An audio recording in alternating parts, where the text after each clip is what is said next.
47 ਅੱਜ 75 ਸਾਲ ਗੁਜ਼ਰ ਗਏ।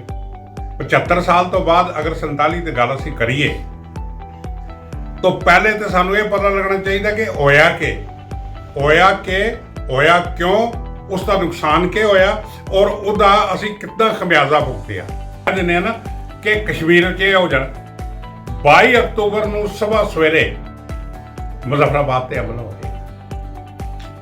26 ਅਕਤੂਬਰ ਨੂੰ ਜਾ ਕੇ ਹੋ ਰਿਹਾ ਕਿ ਐਕਸੈਸ਼ਨ ਸਾਈਨ ਹੋ ਰਿਹਾ ਔਰ ਜਦ ਤੱਕ ਐਕਸੈਸ਼ਨ ਨਹੀਂ ਸਾਈਨ ਹੁੰਦਾ ਇੰਡੀਅਨ ਫੌਜ ਨਹੀਂ ਇੱਥੇ ਆ ਸਕਦੀ। ਮਹਾਰਾਜਾ ਸਾਹਿਬ ਨੇ ਕਿਉਂ ਨਹੀਂ ਕੀਤਾ?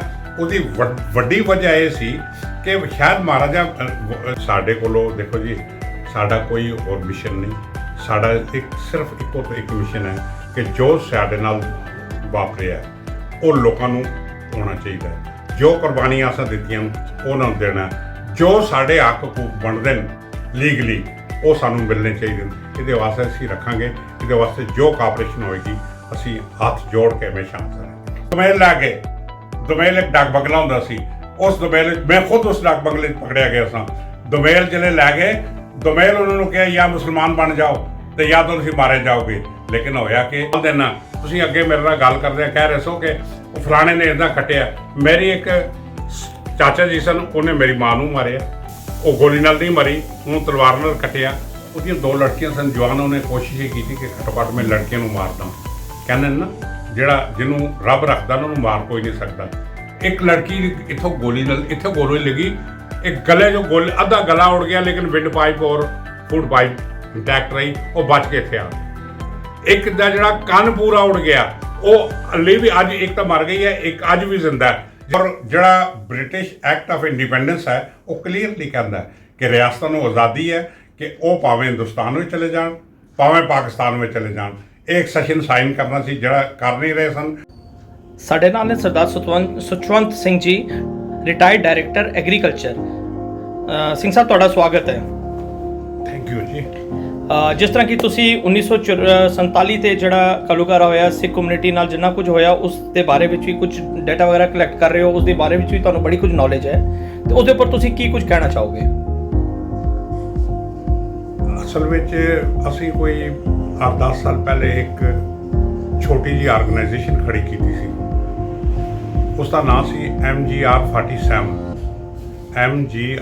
47 movement for justice for refugee of 1947। ਉਹਦਾ ਮੇਨ ਓਬਜੈਕਟਿਵ ਇਹ ਸੀ ਕਿ 47 ਦਾ ਜਿਹੜਾ ਸੰਤਾਪ ਹੋਇਆ ਉਹਦੇ 'ਚ ਜਿਹੜੀਆਂ ਅਗਰੀਡ ਫੈਮਲੀਆਂ ਸਾਡੀਆਂ, ਉਹਨਾਂ ਨੂੰ ਜਿਹੜੀ ਜਸਟਿਸ ਮਿਲਣੀ ਚਾਹੀਦੀ ਸੀ, ਜੋ ਉਹਨਾਂ ਦੇ ਹੱਕ ਹਕੂਕ ਬਣਦੇ ਸਨ, ਉਹਨਾਂ ਨਾਲ ਬੇਇਨਸਾਫੀ ਹੋਈ। ਅਸੀਂ ਜੋ ਕੁਝ ਉਹਨਾਂ ਵਾਸਤੇ ਕੰਮ ਕਰ ਸਕੀਏ, ਇਹ ਸਾਡਾ ਮੇਨ ਮੁੱਦਾ ਸੀ। ਕਿਉਂਕਿ ਇਹ ਮੂਵਮੈਂਟ ਵਿੱਚ ਕਈ ਆਰਗੇਨਾਈਜੇਸ਼ਨਾਂ ਹੋਰ ਵੀ ਸਨ, ਉਹ ਵੀ ਕੰਮ ਕਰ ਰਹੀਆਂ। ਬੜੀ ਅੱਛੀ ਗੱਲ ਹੈ, ਹਰ ਆਰਗੇਨਾਈਜੇਸ਼ਨ ਆਪਣੇ ਤਰੀਕੇ ਨਾਲ ਕੰਮ ਕਰਦੀ ਹੈ। ਅਸੀਂ ਇਹਦੇ 2 ਏਮ ਜ਼ਰੂਰ ਰੱਖੇ ਸਨ। ਇੱਕ ਤੇ ਮੈਂ ਰਿਟਾਇਰਡ ਸਾਂ, ਉਹ ਥੋੜ੍ਹੀ ਠੀਕ ਹੀ ਪੋਸਟ ਤੇ ਅੱਛੀ head of the department retire ਹੋਇਆ। ਮੇਰੇ ਨਾਲ ਇੱਕ ਹੋਰ ਮੇਰੇ ਸਾਥੀ ਹਨ, ਉਹ ਸੁਪਰਿੰਟੈਂਡੈਂਟ ਇੰਜੀਨੀਅਰ ਹਨ, JS ਸੂਦਨ। ਉਹ ਰਿਟਾਇਰ ਸੁਪਰਿੰਟੈਂਡੈਂਟ ਇੰਜੀਨੀਅਰ PDD ਤੋਂ, ਯਾਨੀ ਪਾਵਰ ਡਿਪਾਰਟਮੈਂਟ ਤੋਂ। ਅਸਾਂ ਇੱਕੋ ਇਹ ਰੱਖਿਆ ਏਮ ਕਿ ਜਿਤਨਾ ਸਾਰੀ ਅਸੀਂ ਇਸ ਮੂਵਮੈਂਟ ਦੇ ਲੋਕਾਂ ਵਾਸਤੇ, ਗਰੀਬ ਲੋਕਾਂ ਵਾਸਤੇ ਕੰਟਰੀਬਿਊਟ ਕਰ ਸਕਾਂਗੇ ਉਹ ਕਰਾਂਗੇ। ਲੇਕਿਨ ਸ਼ਰਤ ਇਹ ਹੋਏਗੀ ਕਿ ਅਸੀਂ ਕਿਸੇ ਸ਼ਖਸ ਕੋਲੋਂ ਕੋਈ ਬੰਦਾ ਵੀ ਸਾਨੂੰ ਫਾਈਨੈਂਸ਼ੀਅਲ ਏਡ ਦੇਣ ਦੀ ਲੋੜ ਨਹੀਂ। ਜਿੱਥੇ ਤੱਕ ਸਾਡੇ ਕੋਲ ਹੋਇਆ ਅਸੀਂ ਕਰਾਂਗੇ। ਇਹ ਸਾਡੀ ਇੱਕ ਆਰਗੇਨਾਈਜੇਸ਼ਨ ਦਾ ਮੇਨ ਏਮ ਹੈ। ਔਰ ਇਹ ਏਮ ਸਾਨੂੰ ਤਾਂ ਆਇਆ ਕਿ ਅਸਾਂ ਦੂਸਰੀਆਂ ਆਰਗੇਨਾਈਜੇਸ਼ਨਾਂ ਨੂੰ ਦੇਖਿਆ ਜਿਹੜੀਆਂ ਕੰਮ ਕਰ ਰਹੀ ਸਨ। ਅਸਾਂ ਇਹ ਅੰਦਾਜ਼ਾ ਲਗਾਇਆ ਕਿ ਇਹਨਾਂ ਕੋਲ ਉਤਨੀ ਜਿਹੜੀ ਚੀਜ਼ ਹੋਣੀ ਚਾਹੀਦੀ ਸੀ, ਜਿਹੜੀ ਚੀਜ਼ ਅਸਲੀਅਤ ਹੈ, ਉਹ ਬਹੁਤ ਸਾਰੇ ਫੈਕਟ ਐਂਡ ਫਿਗਰਸ ਉਹਨਾਂ ਕੋਲ ਨਹੀਂ ਸਨ, ਕੁਝ ਚੀਜ਼ਾਂ ਨਹੀਂ ਸਨ। ਔਰ ਜਿਹੜੇ ਸਾਡੇ ਬਜ਼ੁਰਗ ਹੋਏ ਨੇ ਉਹ ਵੀ ਕਈ ਵਜ੍ਹਾ ਨੂੰ ਦੀਆਂ ਸੀ ਜਿਹੜੀਆਂ ਹੁਣ ਐਨਾਲਾਈਜ਼ ਕਰਕੇ ਕਹਿ ਰਹੇ ਹਾਂ, ਉਹ ਨਹੀਂ ਕਰ ਸਕੇ ਜਿਹੜੇ ਕਰਨੇ ਚਾਹੀਦੇ ਸਨ। ਅਸੀਂ ਉਸ ਕਮੀ ਨੂੰ ਪੂਰਾ ਕਰਨਾ ਚਾਹੁੰਦੇ ਸੀ। ਹੁਣ ਜਿਸ ਤਰ੍ਹਾਂ ਤੁਸੀਂ 47 ਦੀ ਗੱਲ ਕਰਦੇ ਹੋ, 47 ਅੱਜ 75 ਸਾਲ ਗੁਜ਼ਰ ਗਏ।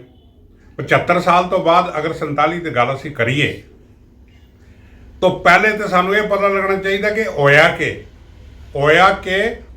ਕਿਉਂ, ਉਸ ਦਾ ਨੁਕਸਾਨ ਕੀ ਹੋਇਆ ਔਰ ਉਹਦਾ ਅਸੀਂ ਕਿੱਦਾਂ ਖਮਿਆਜ਼ਾ ਭੁਗਤਿਆ। ਹੁਣ ਫਰਜ਼ ਕਰੋ ਮੈਂ ਆਪਣੀ ਤੁਹਾਨੂੰ ਗੱਲ ਦੱਸਾਂ, मैं 1947 ਚ ਤੀਸਰੀ ਜਮਾਤ ਚ ਪੜ੍ਹਦਾ ਸੀ। ਉਸ ਵੇਲੇ ਮੈਨੂੰ ਨਹੀਂ ਪਤਾ ਕਿਹੜੇ ਸਾਲ ਕਿੰਨੀ ਉਮਰ 'ਚ ਮੈਨੂੰ ਦਾਖਲ ਕੀਤਾ ਗਿਆ ਹੈ ਕਿ ਉਹ ਮੈਨੂੰ ਯਾਦਾਸ਼ਤ ਨਹੀਂ, ਲੇਕਿਨ ਮੈਂ ਸਮਝਦਾ ਕਿ ਕਮ ਸੇ ਕਮ 8-9 ਸਾਲ ਦੀ ਉਮਰ ਜ਼ਰੂਰ ਹੋਈ ਹੋਣੀ ਹੈ। ਅੰਦਾਜ਼ਾ ਮੇਰਾ ਇਹ ਕਹਿੰਦਾ ਕਿ 5-6 ਸਾਲ ਤੋਂ ਪਹਿਲੇ ਕਿਹੜਾ ਸਕੂਲ ਭੇਜਣਾ ਤੇ ਮੈਂ 8ਵੀਂ-9ਵੀਂ ਪੜ੍ਹਦਾ ਸਾਂ। ਔਰ ਮੈਨੂੰ ਪੂਰਾ ਜਿਹੜਾ ਇਤਿਹਾਸ ਹੈ ਉਸ 47 ਦਾ ਜਿਹੜਾ ਪੂਰਾ ਸੰਤਾਪ ਹੈ ਉਹਦੇ ਬਾਰੇ ਮੈਨੂੰ ਜਾਣਕਾਰੀ ਹੈ। ਔਰ ਮੈਂ ਉਸ ਤੋਂ ਬਾਅਦ ਇਹ ਅਟੈਕ ਤੋਂ ਬਾਅਦ ਕਾਫੀ ਦੇਰ ਪਾਕਿਸਤਾਨ ਫਿਰ ਰਿਹਾ ਐਜ਼ ਏ ਕੈਪਟੀਵਿਟੀ ਵਿੱਚ। ਜਿਹੜੀਆਂ ਚੀਜ਼ਾਂ ਮੈਂ 47 ਚ ਵੀ ਨਹੀਂ ਦੇਖੀਆਂ ਸਨ ਉਹ ਮੈਨੂੰ ਬਾਅਦ ਵਿੱਚ ਦੇਖਣੀਆਂ ਪਈਆਂ, ਤਾਂ ਨਤੀਜਾ ਇਹ ਹੈ ਕਿ ਮੈਨੂੰ ਉਹਨਾਂ ਚੀਜ਼ਾਂ ਦੀ ਕਾਫੀ ਥੋੜ੍ਹੀ ਜਾਣਕਾਰੀ ਹੈ।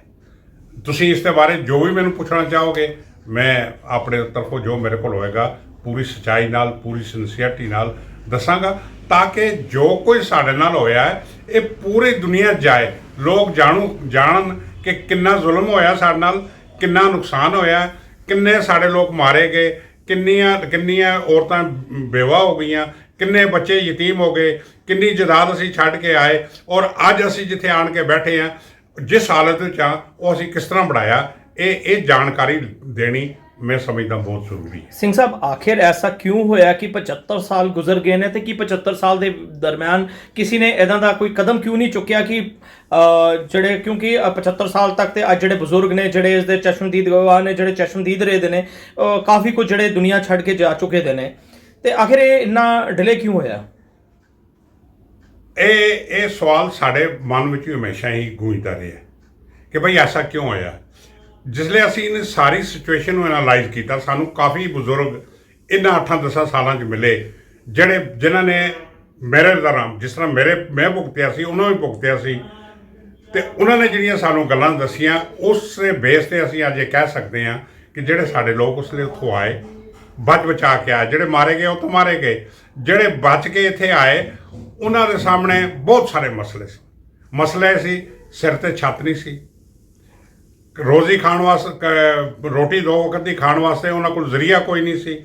ਗੌਰਮੈਂਟ ਕੈਂਪਾਂ 'ਚੋਂ ਦੇ ਰਹੀ ਸੀ ਬਹੁਤ ਥੋੜ੍ਹਾ ਸੀ ਜਾਂ ਬਿਲਕੁਲ ਨਾ ਹੋਣ ਦੇ ਬਰਾਬਰ ਸੀ, ਔਰ ਉਹ ਸਿਰਫ ਇਸ ਕੰਮ ਵਾਸਤੇ ਲੱਗੇ ਰਹੇ ਕਿ ਜੋ ਬਚ ਕੇ ਆਏ ਆ ਉਸ ਨੂੰ ਆਪਣੇ ਬਾਲ ਬੱਚੇ ਨੂੰ ਕਿਸ ਤਰ੍ਹਾਂ ਪਾਲੀਏ, ਕਿਸ ਤਰ੍ਹਾਂ ਕਰੀਏ, ਕਿਸ ਤਰ੍ਹਾਂ ਆਪਣੇ ਆਪ ਨੂੰ ਇੱਕ ਵਾਰੀ ਫਿਰ ਪਟੜੀ 'ਤੇ ਲੈ ਆਈਏ। ਉਹ ਇਸ ਕੰਮ ਨੂੰ ਜ਼ਿਆਦਾ ਲੱਗੇ ਰਹੇ ਅਤੇ ਦੋਵੇਂ ਕੰਮ ਜਿਹੜੇ ਮੇਨ ਸਨ ਉਹ ਰਹਿ ਗਏ।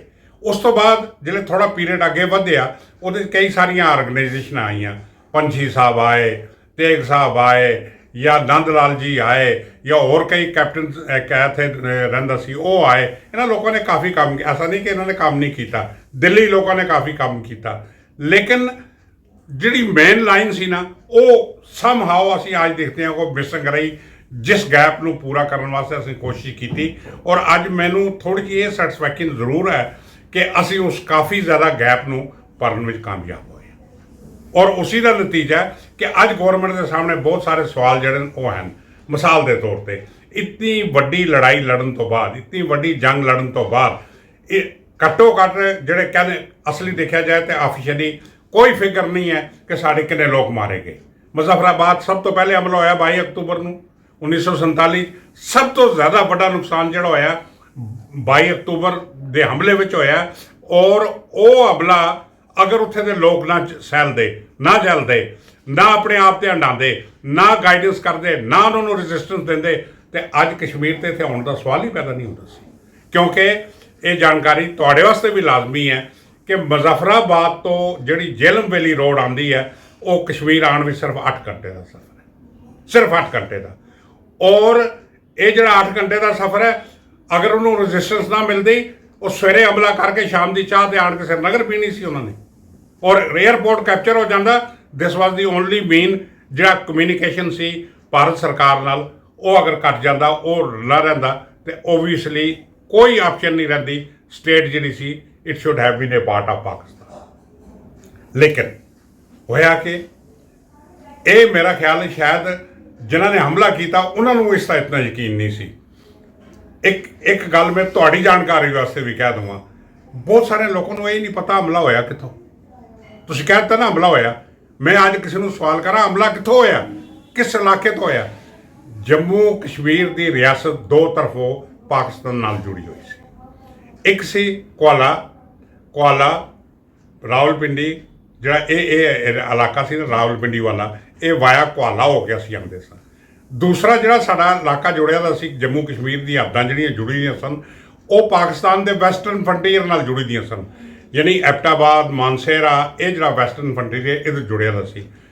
ਇਹ ਜਿਹੜਾ ਹਮਲਾ ਹੁੰਦਾ ਇਹ ਵੈਸਟਰਨ ਫਰੰਟੀਅਰ ਤੋਂ ਹੋ ਰਿਹਾ, ਇਹ ਹਮਲਾ ਵੈਸਟਰਨ ਫਰੰਟੀਅਰ ਤੋਂ ਹੋ ਰਿਹਾ, ਕੁਆਲੇ ਤੋਂ ਨਹੀਂ ਹੋ ਰਿਹਾ। ਹਾਲਾਂਕਿ ਇਹ ਵੀ ਬਹੁਤ ਸਾਰੀਆਂ ਜਗ੍ਹਾ ਤੇ ਇਨਫੋਰਮੇਸ਼ਨ ਹੈ ਔਰ ਬਹੁਤ ਸਾਰਿਆਂ ਲੋਕਾਂ ਕੋਲ ਡਾਟਾ ਹੈ ਕਿ ਕਾਫੀ ਲੋਕ ਪਹਿਲੇ ਵੀ ਇਨਫਿਲਟਰੇਟ ਕਰਕੇ ਅੰਦਰ ਆ ਗਏ ਸਨ, ਲੇਕਿਨ ਹਮਲਾ ਹੁੰਦਾ ਕੁਆਰ ਗਲੀਆਂ ਤੋਂ। ਹੁਣ ਕੁਐਸਚਨ ਇਹ ਪੈਦਾ ਹੁੰਦਾ ਹੈ ਕਿ ਬੇਸ਼ੱਕ ਇਸ ਨੂੰ ਟ੍ਰਾਈਬਲ ਰੇਡ ਕਿਹਾ ਜਾਂਦਾ ਹੈ, ਇਹ ਹਮਲਾ ਫੁੱਲੀ ਏਡਡ ਅਬੈਟਡ ਪਾਕਿਸਤਾਨ ਦੀ ਆਰਮੀ ਦਾ ਸੀ ਔਰ ਇਹਨੂੰ ਇੱਕ ਜਨਰਲ ਅਕਬਰ ਖਾਨ ਇਹਨੂੰ ਕਮਾਂਡ ਕਰ ਰਿਹਾ ਸੀ ਔਰ ਉਹਦੀ ਗਾਈਡੈਂਸ ਵਿੱਚ ਹੋ ਰਿਹਾ ਸੀ, ਸਾਰਾ ਕੰਮ ਉਹਦੇ ਗਾਈਡੈਂਸ ਹੋ ਰਿਹਾ ਸੀ। ਉਹਨਾਂ ਨੇ ਇਸ ਹਮਲੇ ਨੂੰ ਵੈਸਟਰਨ ਫਰੰਟੀਅਰ ਤੋਂ ਕਿਉਂ ਕੀਤਾ? ਵੈਸਟਰਨ ਫਰੰਟੀਅਰ ਤੋਂ ਇਸ ਵਾਸਤੇ ਕੀਤਾ ਕਿ ਇੱਕ ਪਾਕਿਸਤਾਨ ਆਪਣੇ ਆਪ ਨੂੰ ਬਾਹਰ ਰੱਖਣਾ ਚਾਹੁੰਦਾ ਸੀ। ਉਹਦਾ ਅਗਰ ਕੋਈ ਸਬੂਤ ਮੰਗੇ ਤੇ ਅਸੀਂ ਇਹ ਨਹੀਂ ਨਾ ਕਹਦੇ ਪਾਕਿਸਤਾਨ ਨੇ ਹਮਲਾ ਕੀਤਾ, ਅਸੀਂ ਅੱਜ ਵੀ ਕਹਿੰਦੇ ਕਬਾਲੀ ਹਮਲਾ ਕੀਤਾ। ਯਾਨੀ ਪਾਕਿਸਤਾਨੀ ਫੌਜ ਵੀ ਟਰਾਈਬਲ ਦੇ ਬੇਸ ਵਿੱਚ ਆਈ, ਟਰਾਈਬਲ ਨਾਲ ਸਨ। ਮੈਂ ਨਹੀਂ ਕਹਿੰਦਾ ਟਰਾਈਬਲ ਨਹੀਂ ਸਨ, ਪਠਾਨ ਨਹੀਂ ਸਨ, ਬਿਲਕੁਲ ਨਾਲ ਸਨ। ਪਠਾਨ ਉਹਨਾਂ ਇਸ ਵਾਸਤੇ ਰੱਖੇ ਸਨ, ਜਾਓ ਲੁੱਟੋ ਮਾਰੋ, ਜੋ ਕਤਲੇਆਮ ਕਰੋ, ਸੋਨਾ ਲਿਆਓ, ਇਹ ਲਿਆਓ, ਹੋਰ ਜੋ ਤੁਹਾਨੂੰ ਮਿਲਦਾ ਲਿਆਂਦੇ, ਜੋ ਤੁਹਾਨੂੰ ਮਿਲਦਾ, ਜੋ ਚੀਜ਼ ਤੁਸੀਂ ਲੈਣਾ ਚਾਹੁੰਦੇ ਹੋ ਲਓ, ਲੇਕਿਨ ਸਾਨੂੰ ਮਦਦ ਕਰੋ ਕਿ ਅਸੀਂ ਕਸ਼ਮੀਰ ਕਿਸੇ ਤਰ੍ਹਾਂ ਫਤਿਹ ਕਰ ਲਈਏ। ਇਹ ਐਬਟਾਬਾਦ ਤੋਂ ਜਦੋਂ ਅਸੀਂ ਅੱਗੇ ਆਉਂਦੇ ਹਾਂ ਤਾਂ ਕੁਆਰ ਗਲੀਆਂ ਦਾ ਇੱਕ ਪਾਸ ਆਉਂਦਾ, ਦੋਵਾਂ ਪਹਾੜੀਆਂ ਦੇ ਵਿੱਚੋਂ ਇੱਕ ਪਾਸ ਆਉਂਦਾ, ਉਸ ਪਾਸ ਦਾ ਨਾਂ ਕੁਆਰ ਗਲੀਆਂ। ਕੁਆਰ ਗਲੀਆਂ ਬਿਲਕੁਲ ਉੱਚੀ ਜਗ੍ਹਾ, ਉਸ ਤੋਂ ਜਿਹੜਾ ਮੁਜ਼ੱਫਰਾਬਾਦ ਹੈ ਲਗਭਗ 5 ਮੀਲ ਦੇ ਦੂਰ ਹੈ। ਉੱਥੋਂ ਥੱਲੇ ਆ ਕੇ ਕਿਸ਼ਨ ਗੰਗਾ ਦਾ ਪੁਲ ਟੱਪਣਾ ਤੇ ਸਾਹਮਣੇ ਮੁਜ਼ੱਫਰਾਬਾਦ ਹੈ। ਕੁਆਰ ਗਲੀਆਂ ਤੋਂ ਅਗਰ ਤੁਸੀਂ ਖੱਬੇ ਪਾਸੇ ਚਲੇ ਜਾਓਗੇ ਤਾਂ ਸਭ ਤੋਂ ਵੱਡਾ ਮੁਜ਼ੱਫਰਾਬਾਦ ਦਾ ਗ੍ਰਾਂ ਆਉਂਦਾ, ਉਹਦਾ ਨਾਂ ਕੋਟਲੀ ਹੈ। ਮੈਂ ਖੁਦ ਕੋਟਲੀ ਗ੍ਰਾਂ ਦਾ, ਔਰ ਮੈਂ ਉਸ ਦਿਨ ਉਸ ਵਕਤ ਹਮਲੇ ਦੇ ਵਕਤ ਕੋਟਲੀ ਵਿੱਚ ਮੌਜੂਦ ਸਾਂ। ਮੇਰੇ ਨਾਲ ਮੇਰੇ ਸਿਰਫ ਦਾਦੀ ਸੀ। ਕਾਫੀ ਦਿਨ ਪਹਿਲੇ, ਇਸ ਹਮਲੇ ਤੋਂ ਕਾਫੀ ਦੇਰ ਪਹਿਲੇ ਹੀ ਲੋਕ ਉਹ ਗ੍ਰਾਂ ਵਗੈਰਾ ਛੱਡ ਆਏ ਸਨ, ਕਿਉਂਕਿ ਸਾਰਿਆਂ ਨੂੰ ਇਹ ਮਹਿਸੂਸ ਹੋ ਰਿਹਾ ਸੀ ਕਿ ਹਾਲਾਤ ਠੀਕ ਨਹੀਂ ਹਨ, ਸਾਨੂੰ ਇੱਕ ਦਿਨ ਛੱਡਣਾ ਹੀ ਛੱਡਣਾ, ਜਿੰਨੇ ਜਲਦੀ ਜਾਨ ਬਚ ਜਾਏ ਚੰਗੀ ਗੱਲ ਹੈ। ਇਤਨਾ ਹੋਇਆ ਕਿ ਮੈਂ ਆਪਣੇ ਘਰ ਦੀ ਗੱਲ ਕਰਾਂ, ਮੇਰੀ ਮਾਂ, ਮੇਰੀ ਛੋਟੀ ਭੈਣ, ਮੇਰਾ ਵੱਡਾ ਭਰਾ, ਅਸਾਂ ਇੱਕ ਦਿਨ ਪਹਿਲੇ ਹੀ ਪਾਰ ਭੇਜ ਦਿੱਤਾ ਸੀ, ਕਿਉਂਕਿ ਸਾਨੂੰ ਪਾਰ ਜਾਣ ਵਾਸਤੇ, ਜੇਲਮ ਬੋਲੀ ਰੋਡ ਤੇ ਜਾਣ ਵਾਸਤੇ ਜਿਹੜੇ ਸਾਡੇ ਪਿੰਡ ਪੈਣੇ ਨੇ, ਛੱਤਰ, ਅਮੋਰ, ਰਾੜਾ, ਰਾੜੂ, ਅਕਰਾਸ ਦੀ ਬ੍ਰਿਜ, ਅਸੀਂ ਕਿਉਂਕਿ ਇੱਕ ਜੇਲਮ ਦੇ ਪਾਰ ਰਹਿੰਦੇ ਸਾਂ, ਨਲੂਸ਼ੀ ਗ੍ਰਾਂ ਪਾਰ ਹੁੰਦਾ ਸੀ, ਇਹ ਸਾਡਾ ਕੋਟਲੀ ਗ੍ਰਾਂ ਪਾਰ ਹੁੰਦਾ ਸੀ, ਸੇਰੀ ਰਾਹ ਪਾਰ ਹੁੰਦਾ ਸੀ, ਅਬਿਆਲ ਪਾਰ ਹੁੰਦੀ ਸੀ। ਇਹ ਪਾਰ ਕਰਨ ਵਾਸਤੇ ਅਸਾਂ ਇਹ ਰੱਖਿਆ ਕਿ ਇਹ ਪਾਰ ਚਲੇ ਜਾਣਗੇ, ਅਸੀਂ ਸਵੇਰੇ ਇਹਨੂੰ ਜੁਆਇਨ ਕਰਾਂਗੇ ਔਰ ਅਸੀਂ ਕਸ਼ਮੀਰ ਚਲੇ ਜਾਵਾਂਗੇ, ਕਿਉਂਕਿ ਸਾਡੇ ਕੋਲ ਕਸ਼ਮੀਰ ਥੋੜ੍ਹਾ ਬਹੁਤਾ ਟਿਕਾਣਾ ਆਲਰੇਡੀ ਬਣਿਆ ਦਾ ਸੀ। ਸਾਡੇ ਪੇਰੈਂਟਸ ਦਾ ਮਕਾਨ ਹੈ ਸੀ ਸ੍ਰੀਨਗਰ ਵਿੱਚ। ਲੇਕਿਨ ਹੋਇਆ ਕਿ ਅਸੀਂ ਜਿਹੜੇ ਸਵੇਰੇ ਉੱਠੇ, ਹਮਲਾ ਹੋ ਗਿਆ। ਹਮਲਾ ਜਿਹੜੇ ਉਹਨਾਂ ਮੁਜ਼ੱਫਰਾਬਾਦ ਤੇ ਕੀਤਾ ਹੀ ਕੀਤਾ, ਲੇਕਿਨ ਕੋਟਲੀ ਨੂੰ ਕਵਰ ਕਰਨ ਦੀ ਕੋਸ਼ਿਸ਼ ਇਹ ਕੀਤੀ ਕਿ ਉੱਪਰੋਂ ਪਹਾੜੀ ਤੋਂ ਅਸੀਂ ਜਿਹੜੇ ਫਾਇਰਿੰਗ ਕਰਾਂਗੇ ਤੇ ਅਕਰਾਸ ਦੀ ਰਿਵਰ ਜਿਤਨੇ ਵੀ ਲੋਕ ਹਨ, ਜਿਤਨੇ ਵੀ ਗ੍ਰਾਂ ਹਨ, ਉਹਨਾਂ ਨੂੰ ਫਾਇਰਿੰਗ ਕਰਾਂਗੇ, ਉਹਨਾਂ ਦੀ ਕਤਲੇਆਮ ਕਰਾਂਗੇ, ਉਹਨਾਂ ਨੂੰ ਟੈਰਰਾਈਜ਼ ਕਰਾਂਗੇ। ਨਤੀਜਾ ਇਹ ਹੋਏਗਾ ਇਹ ਲੋਕ ਡਰ ਜਾਣਗੇ। ਲੇਕਿਨ ਮੈਂ ਸਲਾਮ ਕਰਦਾ, ਮੈਂ ਸਿਰ ਆਪਣਾ ਝੁਕਾਉਣਾ ਬੜੇ ਅਦਬ ਨਾਲ ਉਹਨਾਂ ਲੋਕਾਂ ਨਾਲ ਜਿਨ੍ਹਾਂ ਕੋਲ ਜੋ ਵੀ ਅਸਲਾ ਸੀ, ਕਿਉਂਕਿ ਅਸੀਂ ਵੈਸਟਰਨ ਫਰੰਟੀਅਰ ਦੇ ਕਰੀਬ ਸਾਂ। ਲੋਕਾਂ ਨੇ ਬੜੀ ਰੈਜ਼ਿਸਟੈਂਸ ਉਹਨਾਂ ਨੂੰ ਦਿੱਤੀ, ਔਰ ਖਾਸ ਕਰਕੇ ਮੁਜ਼ੱਫਰਾਬਾਦ ਜਿਹੜਾ ਉਹਨੂੰ ਸਮਝਿਆ ਸੀ ਪਿੰਡਾਂ 'ਚ ਅਸੀਂ ਕਬਜ਼ਾ ਕਰ ਲੈਣਾ ਹੈ, ਉੱਥੇ ਉਹਨਾਂ ਨੂੰ ਇੰਨੀ ਰੈਜ਼ਿਸਟੈਂਸ ਮਿਲੀ ਕਿ ਉਹ ਫਰਸਟ੍ਰੇਟ ਹੋ ਕੇ ਲੁੱਟ ਮਾਰ ਤੇ ਲੱਗ ਗਏ। ਉਹਨਾਂ ਅੱਗਾਂ ਲਗਾਤੀਆਂ। ਅੱਗਾਂ ਲਗਾਉਣ ਨਾਲ ਕੀ ਹੋਇਆ, ਉੱਥੇ ਹਿੰਦੂ ਮੁਸਲਮਾਨ ਦਾ ਕਤਲੇਆਮ ਸ਼ੁਰੂ ਹੋ ਗਿਆ, ਮੁਸਲਮਾਨ ਸਿੱਧੇ ਹੋ ਗਏ, ਲੋਕਲ ਮੁਸਲਮਾਨ ਉਧਰ ਚਲੇ ਗਏ। ਔਰ ਦੂਸਰੀ ਸਭ ਤੋਂ ਵੱਡੀ ਬਦਕਿਸਮਤੀ ਇਹ ਹੋਈ ਕਿ ਇਵਨ ਜਿਹੜੀ ਮਹਾਰਾਜਾ ਦੀ ਫੌਜ ਉਸ ਵਕਤ ਸੀ, ਮਹਾਰਾਜਾ ਦੀ ਜਿਹੜੀ ਫੌਜ ਉਸ ਵਕਤ ਉੱਥੇ ਸੀ, ਉਹ ਜਿਹੜੀ ਸੀ ਉਸਨੇ ਕਰਨਲ ਨਾਰਾਇਣ ਸਿੰਘ ਨੂੰ ਕਮਾਂਡ ਕਰ ਰਹੇ ਸਨ। ਉਹਨੂੰ ਪਹਿਲੇ ਅਸਾਂ ਦੱਸ ਦਿੱਤਾ ਸੀ ਕਿ ਭਾਈ ਤੇਰੇ ਉੱਥੇ ਇਸ ਕਿਸਮ ਦੀ ਪਲੈਨਿੰਗ ਚੱਲ ਰਹੀ ਹੈ, ਕਿਉਂਕਿ ਸਾਡੇ ਲੋਕ ਬਹੁਤ ਸਾਰੇ ਵੈਸਟਰਨ ਫਰੰਟੀਅਰ ਵਿੱਚ ਕੰਮ ਕਰਦੇ ਸਨ, ਸਾਨੂੰ ਖਬਰਾਂ ਆਉਂਦੀਆਂ ਸਨ ਉੱਥੇ ਇਕੱਠੇ ਹੋਏ, ਉੱਥੇ ਪਲੈਨਿੰਗ ਬਣ ਰਹੀ ਹੈ, ਉੱਥੇ ਇਹ ਹੋ ਰਿਹਾ, ਅੱਜ ਹੋਏਗਾ ਜਾਂ ਕੱਲ੍ਹ ਹੋਏਗਾ, ਕੋਈ ਨਾ ਕੋਈ ਜ਼ਰੂਰ ਹੋਏਗਾ। ਲੇਕਿਨ ਕਰਨਲ ਨਾਰਾਇਣ ਸਿੰਘ ਜਿਹੜਾ ਸੀ ਉਹ ਕਾਨਫੀਡੈਂਟ ਸੀ ਕਿ ਕੁਛ ਨਹੀਂ ਹੋਏਗਾ, ਅਸੀਂ ਇਹਨਾਂ ਨੂੰ ਰੈਜ਼ਿਸਟ ਕਰ ਪਾਵਾਂਗੇ। ਜਿਹੜੀ ਮਹਾਰਾਜਾ ਦੀ ਉਹ ਫੌਜ ਦੀ ਬਟਾਲੀਅਨ ਸੀ, ਉਹਦੇ ਅੱਧੇ ਜਿਹੜੇ ਲੋਕ ਸਨ ਉਹਦੇ ਮੋਸਟਲੀ ਮੁਸਲਮਾਨ ਸਨ, ਬਾਕੀ ਸਿੱਖ ਹਿੰਦੂ ਸਨ। ਮੁਸਲਮਾਨ ਤਕਰੀਬਨ ਸਾਰੇ ਉਹਨਾਂ ਨਾਲ ਆਲਰੇਡੀ ਹੀ ਮਿਲ ਚੁੱਕੇ ਸਨ। ਜਿਹੜੀ ਖਬਰ ਸ਼ਾਇਦ ਕਰਨਲ ਨਰਾਇਣ ਸਿੰਘ ਨੂੰ ਨਹੀਂ ਸੀ। ਨਤੀਜਾ ਇਹ ਹੋਇਆ ਉਹਨਾਂ ਨੂੰ ਰੈਜ਼ਿਸਟੈਂਸ ਹੀ ਕੋਈ ਨਹੀਂ ਮਿਲੀ। ਰੈਜ਼ਿਸਟੈਂਸ ਮਿਲੀ ਤਾਂ ਲੋਕਾਂ ਕੋਲੋਂ ਮਿਲੀ। ਇੱਥੇ ਤੱਕ ਹੋਇਆ ਸਰਦਾਰ ਸਾਹਿਬ ਕਿ ਲੋਕ ਸਾਡੇ ਲੜਦੇ ਤਲਵਾਰਾਂ ਨਾਲ, ਬਰਚਿਆਂ ਨਾਲ, ਬੰਦੂਕਾਂ ਨਾਲ, ਇੱਥੇ ਤੱਕ ਕੋਈ ਮਹਾਰਾਜਾ ਨੇ ਟੋਪੀਦਾਰ ਬੰਦੂਕਾਂ ਦਿੱਤੀਆਂ ਸਨ, ਉਹਦੇ ਨਾਲ ਕਰਦੇ ਉਹਨਾਂ ਦੀਆਂ ਬੰਦੂਕਾਂ ਖੋਹ ਕੇ ਉਹਨਾਂ ਨੂੰ ਮਾਰਨਾ ਚਾਲੂ ਕਰਤਾ। ਉਸ ਨਤੀਜੇ 'ਚ ਉਹ ਫਰਸਟ੍ਰੇਟ ਹੋ ਗਏ, ਉਹਨਾਂ ਲੁੱਟਮਾਰ ਕਰਨੀ ਚਾਲੂ ਕਰਤੀ। ਨਤੀਜਾ ਹੋਇਆ ਡਿਲੇ ਹੋ ਗਿਆ। ਅੱਜ ਅਸੀਂ ਕਹਿ ਦਿੰਦੇ ਹਾਂ ਨਾ ਕਿ ਕਸ਼ਮੀਰ 'ਚ ਇਹ ਹੋ ਜਾਣਾ। 22 ਅਕਤੂਬਰ ਨੂੰ ਸਵੇਰ ਸਵੇਰੇ ਮੁਜ਼ੱਫਰਾਬਾਦ ਤੇ ਹਮਲਾ ਹੋ ਰਿਹਾ। 26 ਅਕਤੂਬਰ ਨੂੰ ਜਾ ਕੇ ਹੋ ਰਿਹਾ ਕਿ ਐਕਸੈਸ਼ਨ ਸਾਈਨ ਹੋ ਰਿਹਾ, ਔਰ ਜਦ ਤੱਕ ਐਕਸੈਸ਼ਨ ਨਹੀਂ ਸਾਈਨ ਹੁੰਦਾ ਇੰਡੀਅਨ ਫੌਜ ਨਹੀਂ ਇੱਥੇ ਆ ਸਕਦੀ। ਮਹਾਰਾਜਾ ਸਾਹਿਬ ਨੇ ਕਿਉਂ ਨਹੀਂ ਕੀਤਾ? ਉਹਦੀ ਵੱਡੀ ਵਜ੍ਹਾ ਇਹ ਸੀ ਕਿ ਸ਼ਾਇਦ ਮਹਾਰਾਜਾ ਜਿਹੜਾ ਸਾਡੇ ਮਹਾਰਾਜਾ ਹਰੀ ਸਿੰਘ ਸਨ ਇਸ ਰਿਆਸਤ ਦੇ ਇੰਚਾਰਜ, ਉਹ ਸਭ ਤੋਂ ਜ਼ਿਆਦਾ ਵੋਕਲ ਸਨ ਕਿ ਸਾਡੀ ਮੁਲਕ ਆਜ਼ਾਦ ਹੋਣਾ ਚਾਹੀਦਾ ਹੈ। ਉਸ ਸਿਲਸਿਲੇ 'ਚ ਉਹ ਬ੍ਰਿਟਿਸ਼ ਵਿੱਚ ਜਾ ਕੇ ਵੀ ਬੋਲੇ ਸਨ ਕਾਨਫਰੰਸ ਵਿੱਚ, ਔਰ ਜਿਹੜਾ ਬ੍ਰਿਟਿਸ਼ ਐਕਟ ਆਫ ਇੰਡੀਪੈਂਡੈਂਸ ਹੈ ਉਹ ਕਲੀਅਰਲੀ ਕਹਿੰਦਾ ਹੈ ਕਿ ਰਿਆਸਤਾਂ ਨੂੰ ਆਜ਼ਾਦੀ ਹੈ ਕਿ ਉਹ ਭਾਵੇਂ ਹਿੰਦੁਸਤਾਨ ਵਿੱਚ ਚਲੇ ਜਾਣ, ਭਾਵੇਂ ਪਾਕਿਸਤਾਨ ਵਿੱਚ ਚਲੇ ਜਾਣ। ਇਹ ਐਕਸੈਸ਼ਨ ਸਾਈਨ ਕਰਨਾ ਸੀ, ਜਿਹੜਾ ਕਰ ਨਹੀਂ ਰਹੇ ਸਨ। ਅਗਰ ਐਕਸੈਸ਼ਨ ਸਾਈਨ ਹੁੰਦਾ ਤੇ ਇਹ ਭਾਰਤ ਦਾ ਐਸਾ ਹੁੰਦਾ ਤੇ ਇੱਦਾਂ ਨੁਕਸਾਨ ਹੀ ਨਹੀਂ ਹੋਣਾ ਸੀ। ਹੁਣ ਉਹਨਾਂ ਨੇ ਐਕਸੈਸ਼ਨ ਨੂੰ ਸਾਈਨ ਕਿਉਂ ਨਹੀਂ ਕੀਤਾ? ਉਹਦੀ ਇੱਕ ਬੜੀ ਵੱਡੀ ਮਿਸਾਲ ਇਹ ਮਿਲਦੀ ਹੈ, ਇਤਿਹਾਸ ਦੇਖੋ, ਲਿਟਰੇਚਰ ਦੇਖੋ। ਉਹਨਾਂ ਨੇ ਇੱਕ ਸਟੈਂਡ ਸਟਿਲ ਟ੍ਰੀਟੀ ਜਿਹੜੀ ਸੀ ਉਹ ਆਫਰ ਕੀਤੀ ਇੰਡੀਆ ਨੂੰ ਵੀ ਤੇ ਪਾਕਿਸਤਾਨ ਨੂੰ ਵੀ। ਉਹ ਇਹ ਸੀ ਕਿ ਮੈਂ ਜਿਸ ਤਰ੍ਹਾਂ ਹਾਂ ਮੈਨੂੰ ਰਹਿਣ ਦਿਓ,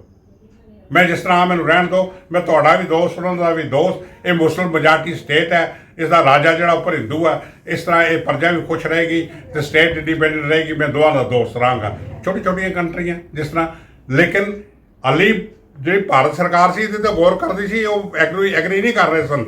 ਤੇ ਜਿਨ੍ਹਾਂ ਨੂੰ ਸਮਝ ਆ ਗਈ ਕਿ ਨਹੀਂ ਇੰਡੀਆ ਨਹੀਂ ਕਰੇਗਾ, ਇੰਡੀਆ ਉਸਨੇ ਇਹ ਹਮਲਾ ਕਰ ਦਿੱਤਾ।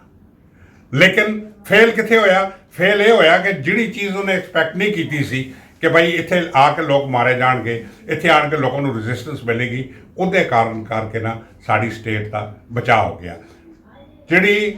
ਜਿਹੜੀ ਫੌਜ 22 ਅਕਤੂਬਰ ਨੂੰ ਸ਼ਾਮੀ ਸ਼੍ਰੀਨਗਰ ਹੋਣੀ ਚਾਹੀਦੀ ਸੀ, ਉਹ 22-23 ਤੱਕ 24 ਤੱਕ ਤੇ ਮੁਜ਼ੱਫਰਾਬਾਦ ਤੋਂ ਉਰੇ ਪਰ ਜਿਹੜੇ ਗ੍ਰਾਮ ਸਨ ਉਹਨਾਂ ਤੋਂ ਅੱਗੇ ਨਹੀਂ ਨਿਕਲ ਸਕੀ। ਲੋਕਾਂ ਨੇ ਉੱਥੋਂ ਨਹੀਂ ਨਿਕਲ ਦਿੱਤੀ। ਔਰ ਇਸ ਦੌਰਾਨ ਜਿਹੜੇ ਵੀ ਲੋਕ ਸਨ, ਜਿੱਥੋਂ ਵੀ ਆ ਸਨ, ਜਿਸ ਹਾਲਤ ਵਿੱਚ ਸਨ, ਜਿਹੜਾ ਜ਼ਰੀਆ ਉਹਨਾਂ ਨੂੰ ਮਿਲਿਆ, ਕੋਈ ਪਹਾੜੀ ਰਸਤੇ ਚਲੇ ਗਏ, ਕੋਈ ਸੜਕਾਂ ਦੇ ਰਸਤੇ ਚਲੇ ਗਏ, ਕੋਈ ਗੱਡੀਆਂ 'ਤੇ ਬਹਿ ਕੇ ਆ ਗਏ, ਜਾਂ ਕੁਛ ਉਸਲੇ ਜਿਹੜੇ ਕਈਆਂ ਲੋਕਾਂ ਕੋਲ ਥੋੜ੍ਹੀ ਬਹੁਤੀ ਗੱਡੀਆਂ ਸਨ, ਆਪਣੀਆਂ ਟਰਾਂਸਪੋਰਟ ਦਾ ਕੰਮ ਕਰਦੇ ਸਨ ਜਾਂ ਡਰਾਈਵਰੀ ਦਾ ਕੰਮ ਕਰਦੇ ਸਨ, ਉਹ ਲੈ ਕੇ ਸ਼੍ਰੀਨਗਰ ਵੱਲ ਚੱਲ ਪਏ।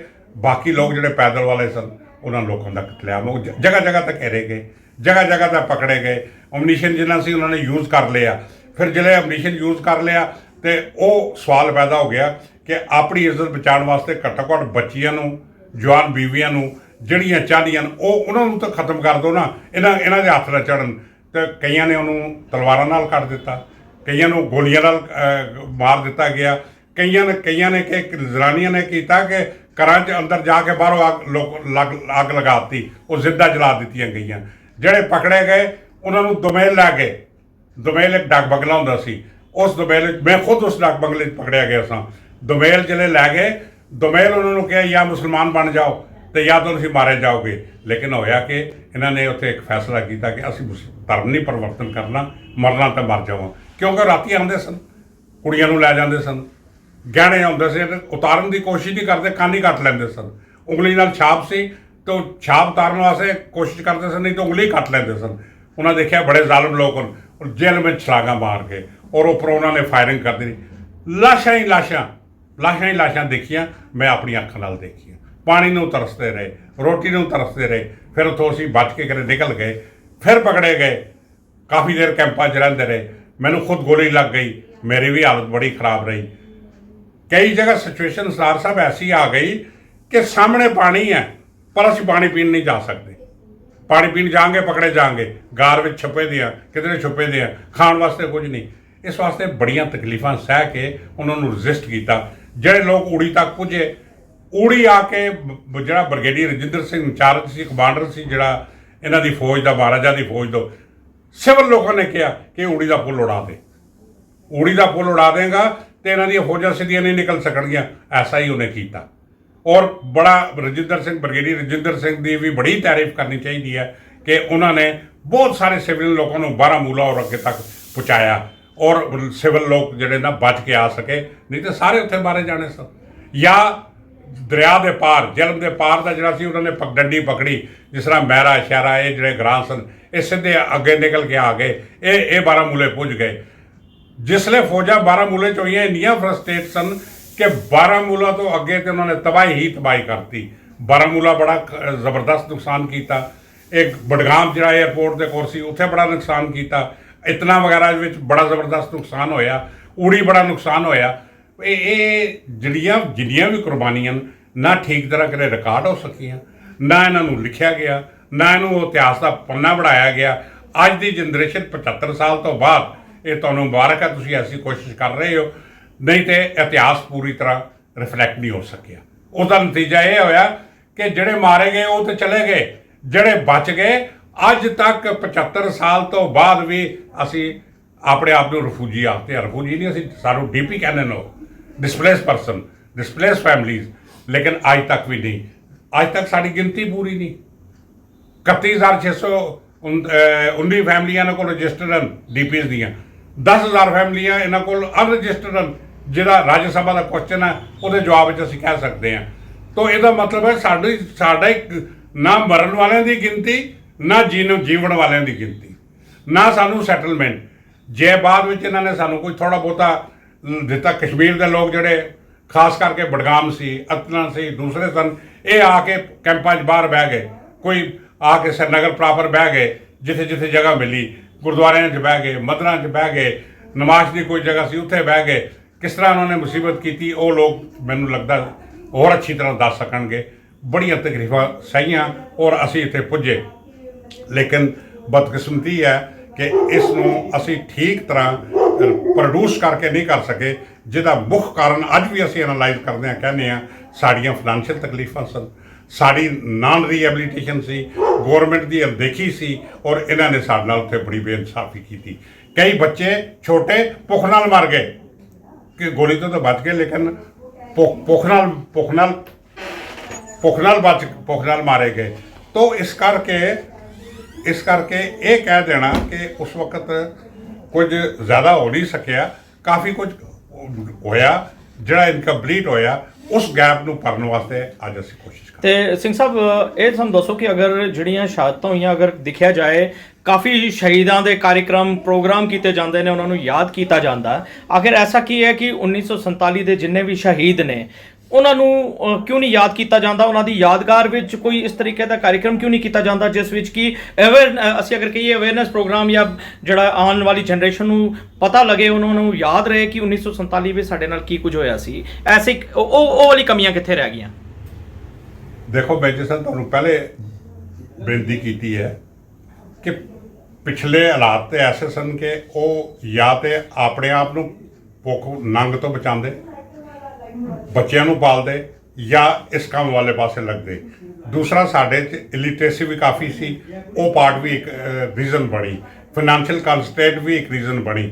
ਲੇਕਿਨ ਜਦ ਤੋਂ ਅਸੀਂ ਆਪਣੀ ਆਰਗੇਨਾਈਜੇਸ਼ਨ ਬਣਾਈ ਹੈ, ਤੁਹਾਡੀ ਜਾਣਕਾਰੀ ਵਾਸਤੇ ਦਸੀਏ, ਅਸੀਂ ਹਰ ਸਾਲ 22 ਅਕਤੂਬਰ 1947 ਦਾ ਸ਼ਹੀਦੀ ਦਿਵਸ ਜਿਹੜਾ ਮਨਾਉਂਦੇ ਆ, ਉਹਨਾਂ ਲੋਕਾਂ ਨੂੰ, ਉਹਨਾਂ ਬੱਚਿਆਂ ਨੂੰ, ਉਹਨਾਂ ਭੈਣਾਂ ਨੂੰ, ਉਹਨਾਂ ਮਾਤਾਵਾਂ ਨੂੰ ਅਸੀਂ ਹਰ ਵਕਤ ਸ਼ਰਧਾਂਜਲੀ ਦਿੰਦੇ ਹਾਂ। ਉਹ ਸ਼ਰਧਾਂਜਲੀ ਕਿਸ ਰੂਪ ਵਿੱਚ ਦਿੰਦੇ ਹਾਂ?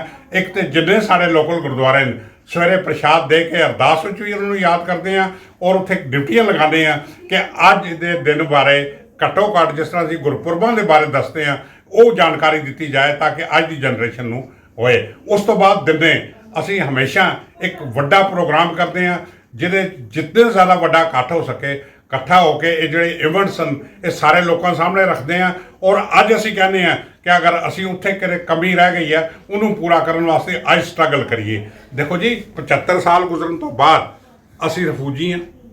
ਦੁਨੀਆ ਦਾ ਕੋਈ ਇਤਿਹਾਸ ਹੈ ਕਿ 75 ਸਾਲ ਤੋਂ ਬਾਅਦ ਵੀ ਅਸੀਂ ਲੋਕ ਕੈਂਪਾਂ 'ਚ ਬੈਠੇ ਨੇ? ਤੁਹਾਡੀ ਜਾਣਕਾਰੀ ਹੈ ਕਿ ਅਸੀਂ ਅੱਜ ਕੈਂਪ 'ਚ ਬੈਠੇ ਦੇ ਹਾਂ। Simbal camp, Badiyal camp, Chattha camp, Gol Gujral camp, ਇਸ ਕਿਸਮ ਦੇ 100 ਕੈਂਪ ਹਨ ਪੂਰੇ ਜੰਮੂ ਵਿੱਚ ਫੈਲੇ ਦੇ, ਜਿੱਥੇ ਉਹ ਰਿਫਿਊਜੀ ਅੱਜ ਵੀ ਬੈਠੇ ਦੇ।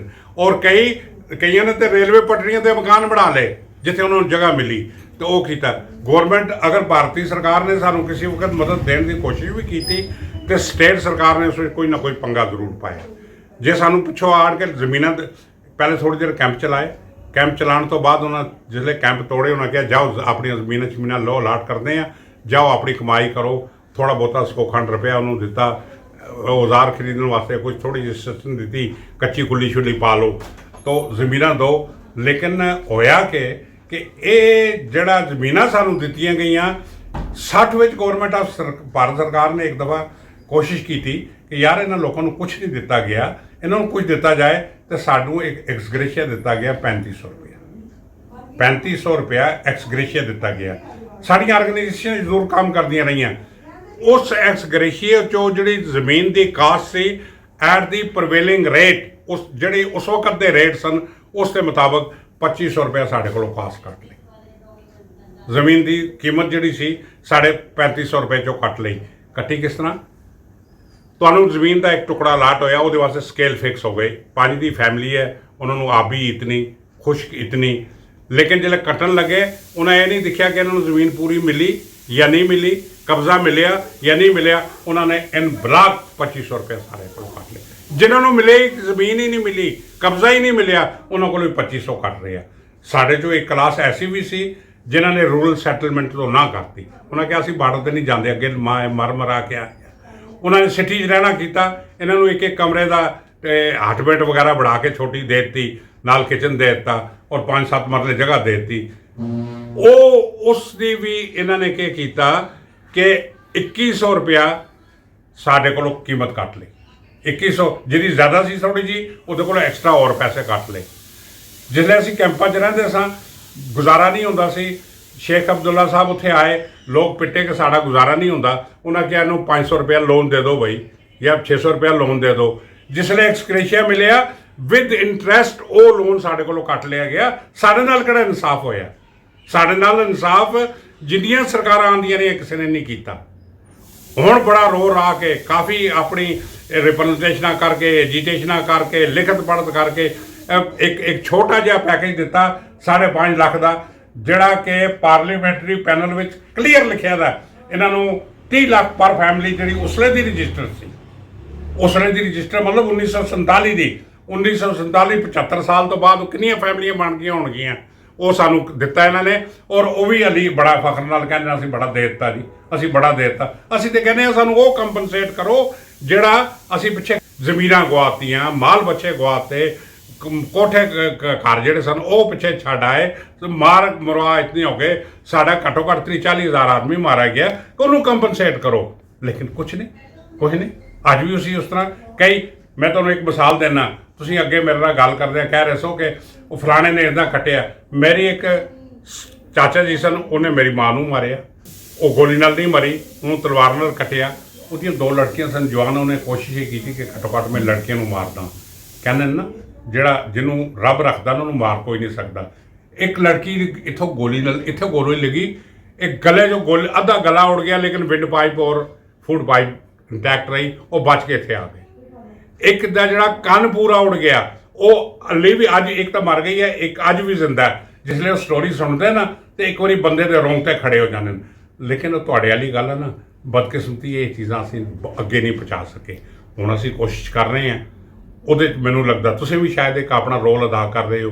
ਪਰਮਾਤਮਾ ਕਰੇ ਇਹ ਜਿਹੇ ਲੋਕ ਹੋਰ ਸਾਰੇ ਸਾਹਮਣੇ ਆਉਣ, ਤਾਂ ਕਿ ਸਾਡਾ ਜਿਹੜਾ ਇਹ ਸਾਰਾ ਚੀਜ਼ ਹੈ ਲੋਕਾਂ ਦੇ ਸਾਹਮਣੇ ਆਏ ਔਰ ਅਸੀਂ ਫਿਰ ਆਪਣੇ ਜਿਹੜੇ ਹੱਕ ਹਕੂਕ ਹਨ ਉਹਨਾਂ ਨੂੰ ਹੋਰ ਜ਼ੋਰ ਨਾਲ ਮੰਗ ਸਕੀਏ। ਤੁਹਾਨੂੰ ਇੱਦਾਂ ਦਾ ਨਹੀਂ ਲੱਗਦਾ ਕਿ ਜਿਹੜਾ ਅਗਰ ਕਸ਼ਮੀਰ ਅੱਜ ਹਿੰਦੁਸਤਾਨ ਦਾ ਇੱਕ ਹਿੱਸਾ ਹੈ, ਅਹਿਮ ਹਿੱਸਾ ਬਣਿਆ ਦਾ ਹੈ, ਉਹਦੇ ਵਿੱਚ ਉਹਨਾਂ ਸ਼ਹੀਦਾਂ ਦਾ ਬੜਾ ਵੱਡਾ ਰੋਲ ਰਿਹਾ ਦਾ, ਜਿਨ੍ਹਾਂ ਨੇ ਕਵਾਲੀਆਂ ਨੂੰ ਰੋਕ ਕੇ ਰੱਖਿਆ, ਜਿਨ੍ਹਾਂ ਨੇ ਫੋਰਸਿਸ ਆਉਣ ਤੱਕ ਕੀਤਾ, ਨਹੀਂ ਤੇ ਪਾਕਿਸਤਾਨ ਵੀ ਚਲਾ ਜਾਣਾ ਸੀ। ਮੈਂ ਇਹ ਜਿਹੜੀ ਗੱਲ ਤੁਸੀਂ ਸਵਾਲ ਮੈਨੂੰ ਪੁੱਛਿਆ ਹੈ ਤੇ ਮੈਂ ਗੌਰਮੈਂਟ ਆਫ ਇੰਡੀਆ ਨੂੰ ਇੱਕ ਵਾਰੀ ਨਹੀਂ 50 ਵਾਰੀ ਕਿਹਾ ਕਿ ਤੁਸੀਂ ਇੱਥੇ ਤਾਂ ਜਾਣਦੇ ਹੋ ਕਿ ਜਿਹੜੇ ਅਸੀਂ ਖੂਨ ਵਗਾਇਆ, ਉਹਨਾਂ ਨੂੰ ਰੋਕਿਆ। ਮੈਂ ਤੁਹਾਨੂੰ ਕਿਹਾ ਨਾ ਕਿ ਅਗਰ ਮੁਜ਼ੱਫਰਾਬਾਦ ਤੋਂ ਹਮਲਾ ਹੋਇਆ ਤੇ ਅਗਰ ਇਹਨੂੰ ਰੁਕਾਵਟ ਨਾ ਹੁੰਦੀ, ਸ਼ਾਮੀ ਇਹਨਾਂ ਨੇ 에ਅਰਪੋਰਟ ਕੈਪਚਰ ਕਰ ਲੈਣਾ ਸੀ।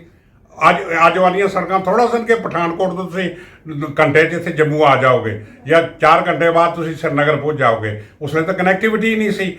ਤੇ ਇਹ ਚਲਾ ਜਾਂਦਾ, ਇੱਕ ਵਾਰੀ ਇਹਨਾਂ ਦਾ 에ਅਰਪੋਰਟ ਕਾਬੂ ਆ ਜਾਂਦਾ ਤੇ ਬਿਲਕੁਲ ਡਿਸਕਨੈਕਟ ਹੁੰਦੇ।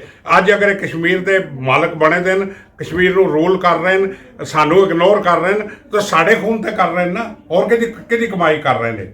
ਹੁਣ ਤੁਸੀਂ ਅੱਜ ਦੀ ਗੱਲੋਂ ਇੱਕ ABC ਕਿਸੇ ਗੌਰਮੈਂਟ ਦੀ ਗੱਲ ਨਹੀਂ, ਜਿਹੜੀਆਂ ਜੰਮੂ ਵਿੱਚ ਕਿੰਨੀਆਂ ਆਰਗੇਨਾਈਜੇਸ਼ਨ ਜਿਹੜੇ ਰਿਫਿਊਜੀ ਹਨ।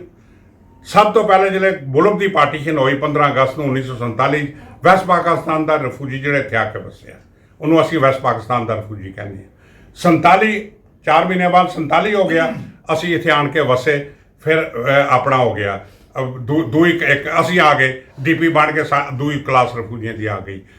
65 71 ਹੋਇਆ, 76 ਰਿਫਿਊਜੀ ਇੱਥੇ ਆਣ ਕੇ ਵਸ ਗਏ, ਉਹ ਉੱਥੇ ਹੋ ਗਿਆ।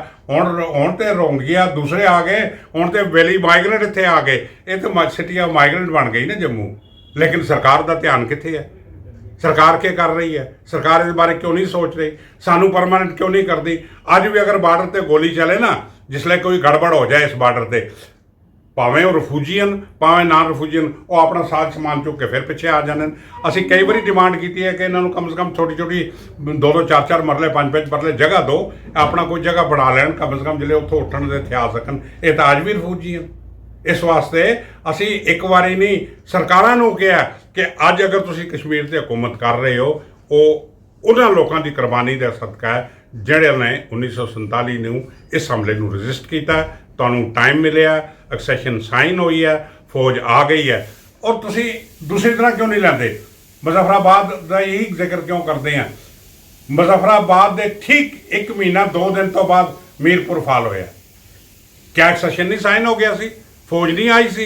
ਫਿਰ ਮੀਰਪੁਰ ਕਿਉਂ ਫਾਲ ਹੋਇਆ? ਮੀਰਪੁਰ ਵਿੱਚ 10-12 ਹਜ਼ਾਰ 15 ਹਜ਼ਾਰ ਆਦਮੀ ਮਾਰੇ ਗਏ, ਹਿੰਦੂ ਸਿੱਖ ਮਾਰੇ ਗਏ। ਉੱਥੇ ਦਾ ਗੁਰਦੁਆਰਾ ਸਾਹਿਬ ਸੀ, ਉੱਥੇ ਬੜੀ ਦੇਰ ਟਿਕੇ ਰਹੇ, ਉੱਥੋਂ ਵੀ ਨਿਕਲਣਾ ਪਿਆ ਔਰ ਉੱਥੇ ਮਾਰੇ ਗਏ। 1 ਮਹੀਨਾ 2 ਮਹੀਨੇ ਉਹ ਕਿਉਂ ਨਹੀਂ ਬਚ ਸਕੇ? ਠੀਕ 2 ਮਹੀਨੇ ਤੱਕ ਰਜੌਰੀ ਦਾ ਜਿਹੜਾ ਉੱਪਰ ਬੁੱਧਲ ਏਰੀਆ ਸਾਰਾ ਸੀ, 2 ਮਹੀਨੇ ਤੱਕ ਕਬਾਲੀ ਆਮ ਚੱਕਰ ਲਾਉਂਦੇ ਰਹੇ ਔਰ ਹਜ਼ਾਰਾਂ ਜਿਹੜੇ ਸਨ ਲੋਕ ਹਿੰਦੂ ਔਰ ਸਿੱਖ, ਖਾਸ ਕਰਕੇ ਬੁੱਧਲ ਵਿੱਚ ਸਿੱਖ ਬੜੇ ਮਾਰੇ ਗਏ। ਤਾਂ ਇੰਨੀ ਵੱਡੀ ਕੁਰਬਾਨੀ ਹੈ।